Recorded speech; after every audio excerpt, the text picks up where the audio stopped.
I am proud to say that I have never purchased one. Not once. Not ever. I must confess, however, that on occasion I've read a headline or two, a sentence or two, even turned to page 4 or 5 for a few more details, but I have never purchased one. Bought one, brought one home. Not once, not ever. The National Enquirer, I mean.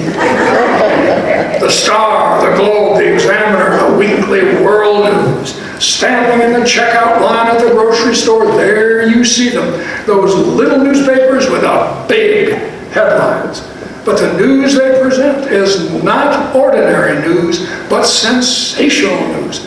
Eye-catching stuff, out-of-this-world stuff, even miraculous stuff. Man abducted by aliens. Ghost leads woman out of burning house. Three-headed boy attends 3 different colleges because he can't make up his mind. Well, you are awake. That's good. And there's a reason they're there at the checkout line. Because you're standing there waiting with nothing to do. And life is at its most dull and ordinary and boring as you watch a young girl maybe scan your groceries as she makes eyes at the bag boy and then snaps her gum in her mouth and finally looks at you and asks, "How y'all doing?"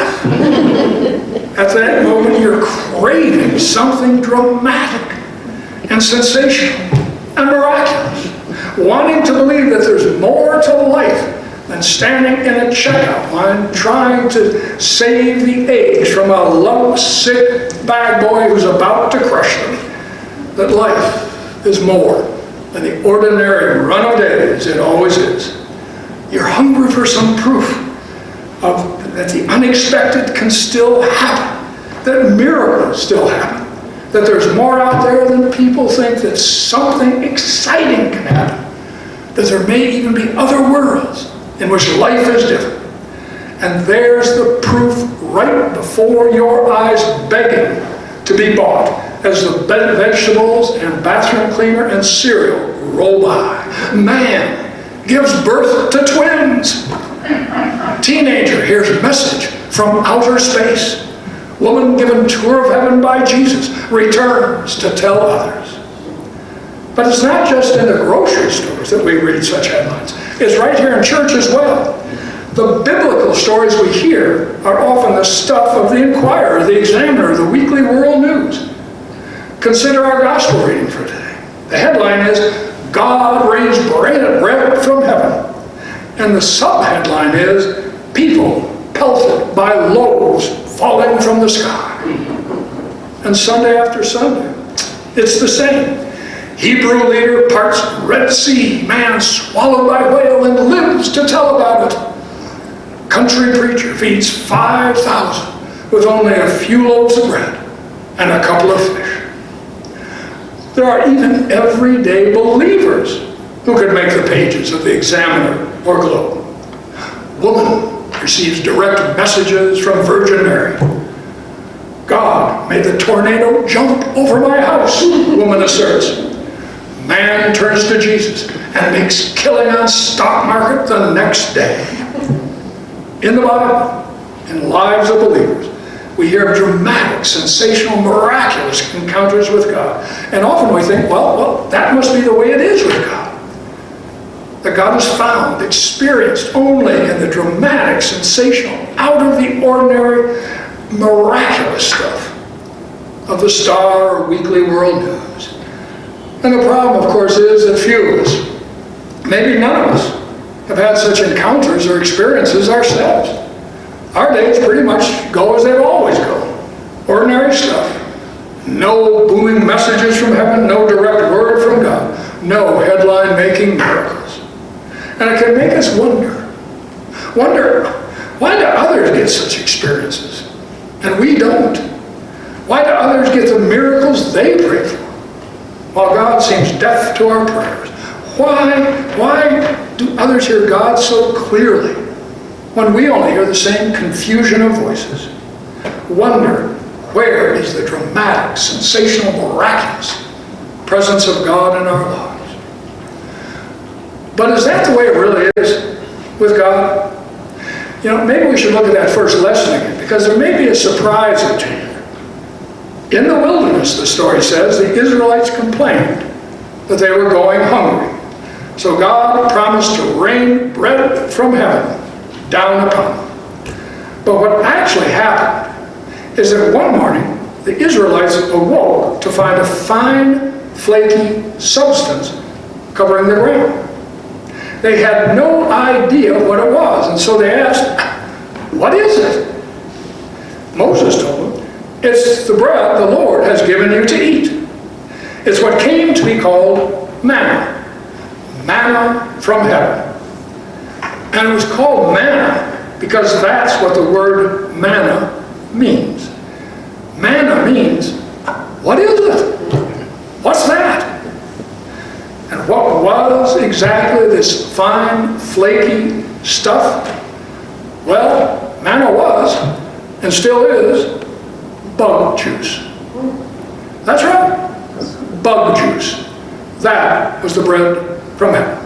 Now, if you doubt this, one commentator suggests you go to the Sinai Peninsula to see for yourself. Manna is still found there today.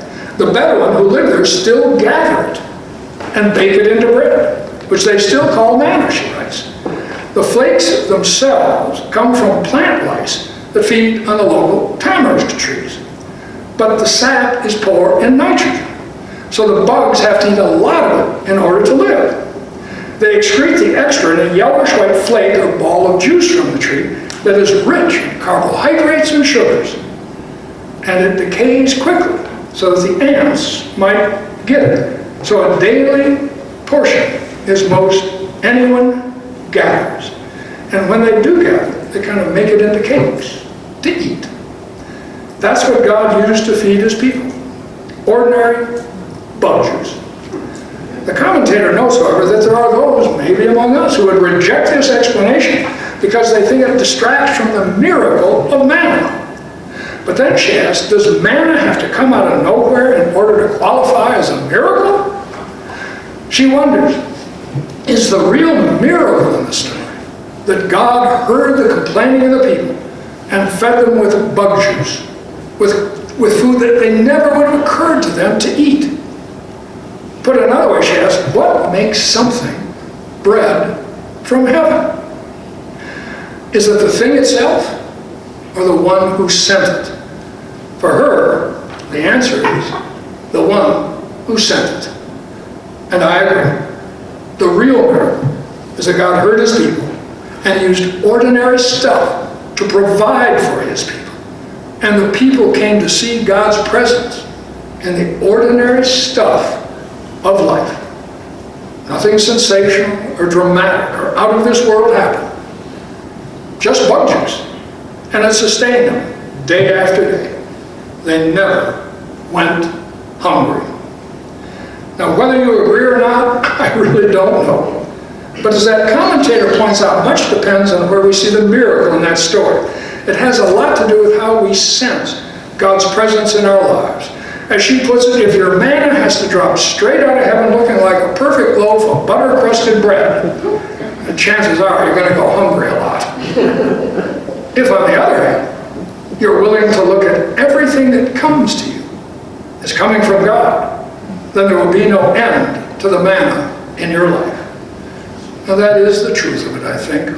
If our manna has to drop straight out of heaven, we'll never seem to get the miracle we pray for, and we're going to think that God is punishing us or there's not really there at all. Or we'll start complaining that others always seem to get what they want while we don't, and in the meantime we'll miss a lot of other things God is doing for us.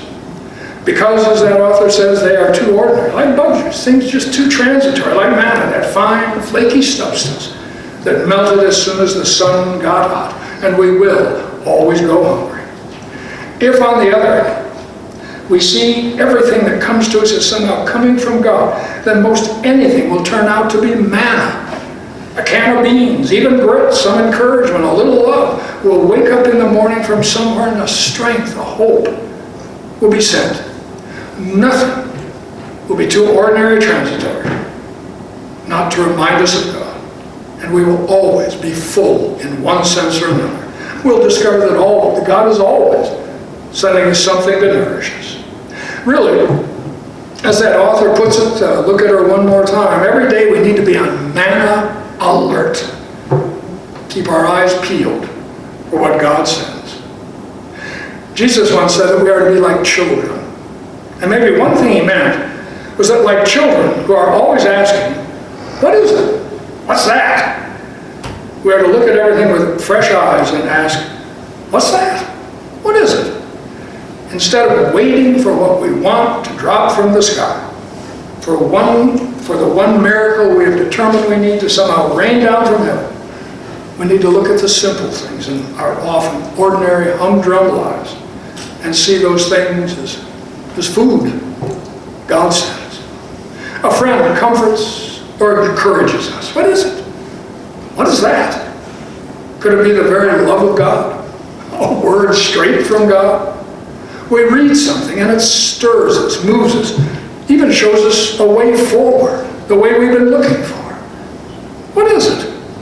The very miracle we've been praying for? A bird lies dead on the grass, another bird soars high overhead. What is it? The very mystery of death and life itself? Or a chunk of bread from a Publix bakery, or a thin, tasteless wafer is put into our hands, and we drink a shot of Mogan David. What's that? What is it? Only bread? Only wine? Or could it be something of Jesus himself? Could it be we're taking something of his life and strength into ourselves? Could God be working the miracle of forgiveness and new life in such ordinary elements? And we do need to look and ask each day, I think, because remember, manna can't be saved or stored. What God gives us is here maybe one day, then gone. And unless we take time to notice, take it in, feed on it, we'll miss it. Miss some of the most essential things God sends us. Of course, we still might yearn for the dramatic, sensational, eye-catching stuff. The people Jesus encountered did. Oh, they wanted something big and sensational and out of the ordinary to help them believe. They wanted a big loaf out of the sky, for starters. But what Jesus gave them instead was himself. He was the bread of life, he said. That was God's answer. God's miracle, God's manna from heaven. A relationship with an ordinary-looking man who for most of them, was just a little bit too much like bug juice to believe. But for those who risked believing, he became the very stuff that gave them life and strength and hope day after day.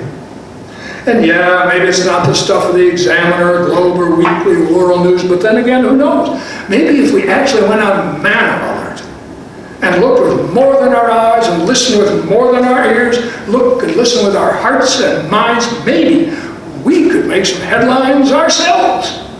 Man, woman finds God in bug juice and hungers no more. Amen.